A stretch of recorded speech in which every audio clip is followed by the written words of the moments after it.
Baik, Assalamualaikum warahmatullahi wabarakatuh. Bismillah, alhamdulillah. Assalatu wassalamu ala rasulillah wa ala alihi wa sahbihi wa mawalah. Wala hawla wala quwata illa billah. Mahasiswa dan mahasiswi yang saya cintai dan saya banggakan, puji syukur alhamdulillah, pada kesempatan siang ini kita bisa menyelenggarakan kegiatan belajar mengajar mata kuliah hukum perdata. Mudah-mudahan hadir kita senantiasa diberkahi oleh Allah Subhanahu wa taala. Sholawat dan salam mudah-mudahan tetap tercurahkan ke baginda Nabi Muhammad SAW. Semoga kita kelak mendapatkan pertolongan dan syafaatnya. Baik, sebelum perkuliahan ini kita mulai, kita baca basmalah bersama-sama. Bismillahirrahmanirrahim. Pada kesempatan siang ini kita akan membahas bab yang berkaitan dengan pengantar yang sudah kita sampaikan di minggu kemarin. Ya, pada kesempatan siang ini kita akan membahas sebuah tema, yakni hukum perorangan. Sebelum hukum perorangan ini kita kaji, perlu kita ketahui bahwa di dalam hukum perdata ini terdapat sebuah objek dan subjek.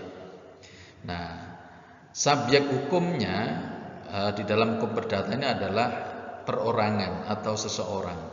Karena hukum perdata adalah hukum privat yang mengatur tentang aktivitas individu dengan individu dengan orang lain.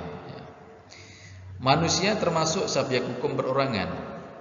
Manusia adalah pengertian daripada makhluk sosial atau makhluk biologis, bahwa makhluk hidup yang mempunyai panca indera dan mempunyai budaya yang berbeda-beda. Artinya bahwa manusia itu adalah makhluk sosial yang tidak bisa hidup sendiri, kemudian senantiasa bergantung kepada orang lain di dalam menggapai sebuah kebutuhannya.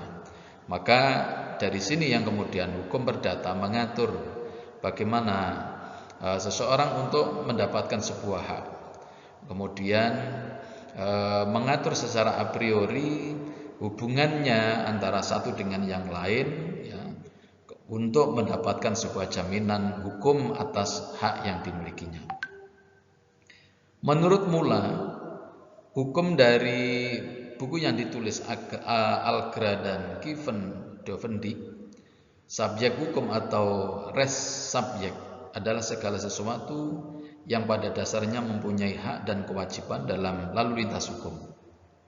Subjek hukum terdiri dari manusia atau a priori atau naturlik person atau hukum rechtsperson, di mana di dalam kajian hukum perdata itu terdapat subjek hukum dan objek hukum. Maka dalam hal ini subjek hukum daripada hukum perdata adalah hak a priori yang dimiliki oleh seseorang secara personal.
Subjek hukum perorangan, hukum juga dapat diklasifikasikan menjadi dua macam.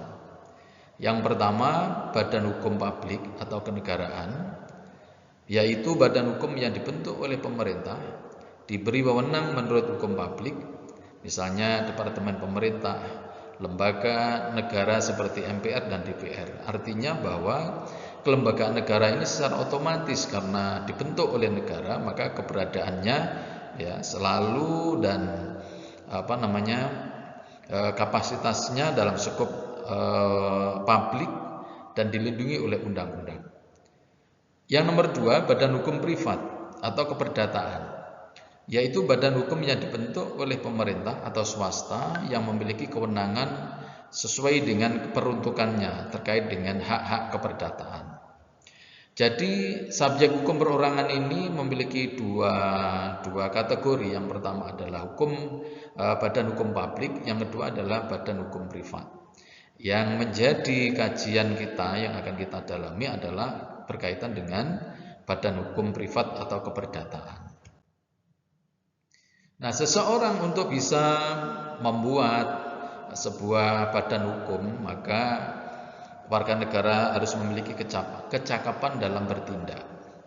Sesuai dengan pasal 1330 Kitab Undang-Undang Hukum Perdata disebutkan bahwa perjanjian itu sah ya, apabila orang yang membuatnya atau orang yang membuat sebuah kontrak di dalam perjanjian tersebut itu sudah mencapai usia 21 tahun.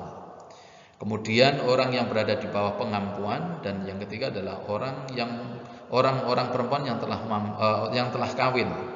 Nah, ini artinya bahwa walaupun belum cukup umur tetapi seorang wanita kemudian sudah menikah, maka sudah mendapatkan hak pengampuan, bahwa dia sudah dianggap dewasa menurut hukum perdata. Kemudian selanjutnya kecakapan dalam bertindak. Kecakapan atau handling big when hit memiliki makna yang erat berkaitan dengan kemampuan seseorang untuk memperhitungkan konsekuensi atau akibat hukum dari perbuatan yang dilakukannya. Kecakapan merupakan salah satu syarat sahnya perjanjian dalam melakukan suatu perjanjian. Bila ada pihak yang tidak memenuhi syarat sahnya perjanjian, maka ada konsekuensi yang berlaku. Di antaranya batal demi hukum, ya, perjanjian yang dibuat adalah batal demi hukum. Kemudian juga keberadaan hukum itu bisa ingkrah atau batal dengan sendirinya. Kemudian yang ketiga adalah kontrak tidak dapat dilaksanakan.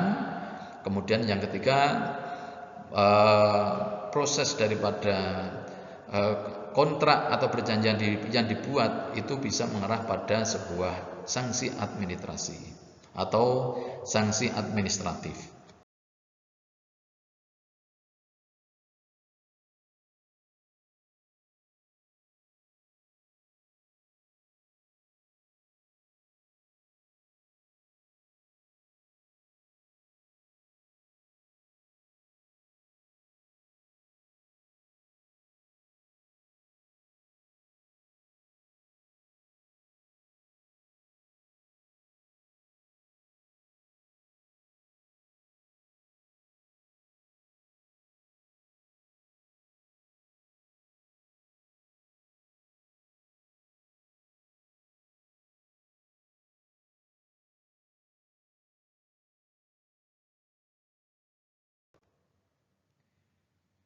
Selanjutnya pendewasaan dan pengampuan.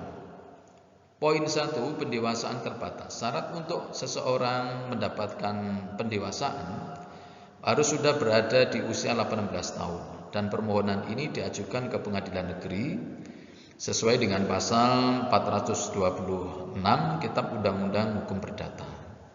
Kemudian yang nomor 2, pendewasaan penuh. Syarat untuk pengajuan pendewasaan penuh yakni seseorang harus berusia 20 tahun dan permohonan ini diajukan ke Presiden sesuai dengan pasal 221 Kitab Undang-Undang Hukum Perdata.